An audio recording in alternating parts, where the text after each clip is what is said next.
over 90% of people rate themselves as above average in moral character. See, that has to be statistically impossible because the way humans define good has almost nothing to do with their actual behavior. And the term good is subjective within itself. So today we're going inside the psychology of moral character, what it actually is, where it comes from, and why most people's idea of goodness doesn't hold up under scrutiny. When you ask someone what makes a person good, the questions you get are always along the lines of kindness, honesty, and generosity. And society's definition of goodness is largely socially accepted. So the real definition of goodness is literally just a set of behaviors that make it easier to avoid coming into negative confrontations with other people. So being good in the social sense means following norms, meeting expectations, and not hurting others. It can even be unconfrontational altogether. And the problem with the socially accepted definition of goodness is the fact that it is only observable, which means it rewards what people do in public and ignores what they do in private. So a person can appear good to everyone at a social function, but they could be literally a nuisance to everybody else at their house. And the psychology of this subject doesn't measure visible behavior. It measures the gap between who you are when people are watching and who you are when nobody's watching at all. Psychology has debated for a while about whether moral behavior begins at birth or is built over time. So, research on infants as young as 6 months old show that babies demonstrate preferences for pro-social behavior before they even learn to talk, before they adopt any type of culture, and before environmental conditioning occurs. So, baseline morality does appear to be wired into people at birth, but that's not what creates your identity as a person who is good or bad, because it's more about where you grow up, what things were actually acceptable in the place you grew up, and the things that you picked up while growing up around other people. Like all of these things shape your moral compass. A child born with high empathy but is raised in an environment that punishes emotional sensitivity will eventually learn to disconnect from that empathy as a survival strategy. So understand, the nature was already there, but the nurturing redirected it. Most psychologists agree that empathy is the root of moral behavior. So without the ability to empathize, it is much easier to harm another person.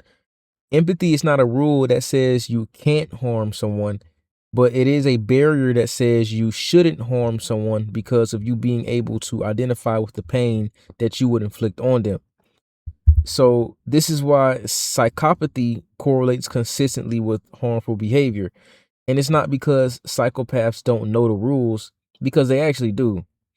They just don't feel the consequence of breaking rules in the same way that neurotypical people do, like me and you, hopefully. And the knowledge of right and wrong is still there, but the emotional weight of their consequences is not. And oh yeah, newsflash, good people do bad things too, constantly. So you mean to tell me that I do bad things too, Mac? Yes, you do. And why you would still do it? Well, here's where it gets complicated. So here's something psychology discovered that most people find uncomfortable. So doing something good actually increases the likelihood that you will do something bad shortly after. This is called moral licensing. So when you do something that is perceived as good in your mind, your brain deposits that good deed into a moral bank account. Then that deposit quietly lowers your resistance to selfish or harmful behavior in your next decision. Studies show that people who remembered a good thing they did in the past were more likely to cheat on a task that followed right after. And here's a fun fact. People who bought organic groceries were more likely to steal in a follow-up experiment. The brain is settling a psychological ledger by telling itself, I was good over there, so now I have room to be bad here. And nobody's evil because of this, because in reality, it is in a human's nature to commit sin. Or if you're not religious, I would say that it's in a human to always do the thing that makes them a human, right? Now, the idea that being a good person is a fixed identity doesn't make much sense either, because You're not good because of what you did yesterday. You're good because of what you choose to do right now. Henry Tajfel's social identity theory shows us that people don't just adopt behaviors from their groups, they adopt moral frameworks. Your in group's norms become your moral norms.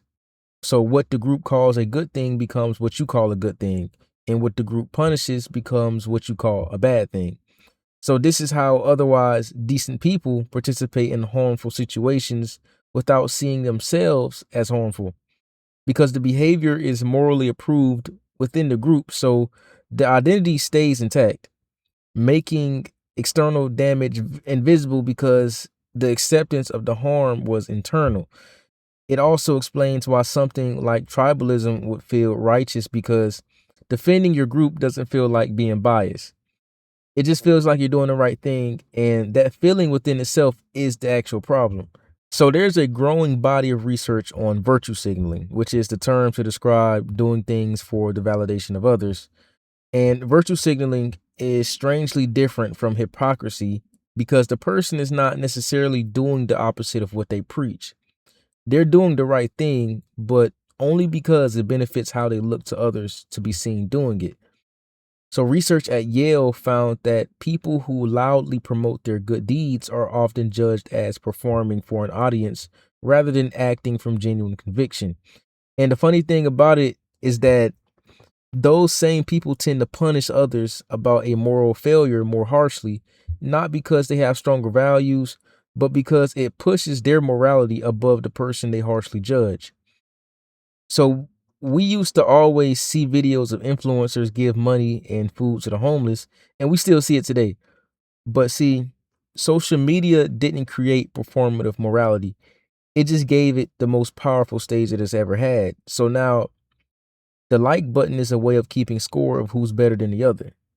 And human psychology responds to scoreboards, which is why a video with lots of likes will get even more likes because, well, there has to be something that you will like about it if everybody else likes it. Psychologists and philosophers have debated for a while if a truly selfless act is really possible. And the argument against pure altruism goes like this, right? Even when you help someone and that deed costed you something personally, you are doing it because it feels good, or because you would feel guilty if you didn't do it, or because your identity requires you to do it. So the reward is internal rather than external, but it is still a reward. So C. Daniel Batson's empathy altruism hypothesis research suggests that when genuine empathetic concern is activated, behavior shifts toward the other person's welfare regardless of personal cost. And the honest answer is that pure selflessness may exist. It might exist, right? But it requires such a level of empathy that nobody really has. And most of what we call good is a mix of genuine concern and identity maintenance with a sprinkle of social reward. So that mix is still worth having because even though the motives are selfish, the action still produces a selfless outcome. And that is what we would consider to be good. So, what actually makes a good person? Okay, I'll tell you, right? It's not their own self assessment because we already established that 90% of people are wrong about themselves. It's not their visible behavior because public performance and private character are not the same thing. Nor is it group membership because borrowed morality is not the morality we're talking about. So, psychology would point to three things that will make up a good person. So, the first is the consistency between private behavior and public behavior. The gap between who you are when people are watching and who you are when you're alone, that gap is your real character. Two is the capacity for genuine empathy rather than performed empathy. So, can you actually feel the weight of another person's experience, or are you trying to imitate the actions of someone who is genuinely empathetic? And lastly, the willingness to update your moral beliefs when confronted with evidence. So, defending a position to protect your identity is your ego, it's not your convictions of the person you are. Genuine moral character requires the ability to be wrong and then change after you've been wrong. So you've been told your whole life that being a good person is simple. Be kind, don't lie, don't steal. And psychology says it's more complicated than that. The good people are the ones paying attention, paying attention to their own motives, their own patterns, and their own blind spots. And it's not comfortable work, but it's the only kind of work that actually counts.